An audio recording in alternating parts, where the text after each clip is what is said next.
মুসলমানের ভাই, সে ভারতের মুসলমান হোক, সে ফিলিস্তিনের মুসলমান হোক, সে ইরাকের মুসলমান হোক, সে বাংলাদেশের মুসলমান হোক, সে বার্মার মুসলমান হোক, সে চীনের উইগুরের মুসলমান হোক, আমার দেশের বাইরে পৃথিবীর যে কোনো প্রান্তে আমাদের মুসলমান ভাইরা যদি নির্যাতিত হয়, নিপীড়িত হয়, বর্বরতার যদি হিংসার শিকার যদি তারা হয়, আমরা মুসলমান হিসাবে আল্লাহর হাবিবের সুন্নাহ অনুযায়ী, রাসূলের হাদিস অনুযায়ী আমাদেরকে প্রতিবাদ করতে হবে। কথা বলেন ঠিক কি না?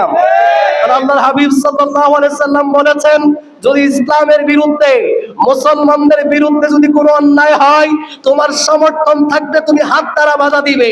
যদি হাত দ্বারা বাধা দেওয়ার সমর্থন না থাকে, তাইলে তুমি মুখ দ্বারা বাধা দিবে। সেটাও যদি তোমার সমর্থন না থাকে, সামর্থ্য না থাকে, তাহলে তুমি অন্তর থেকে ঘৃণা করবে।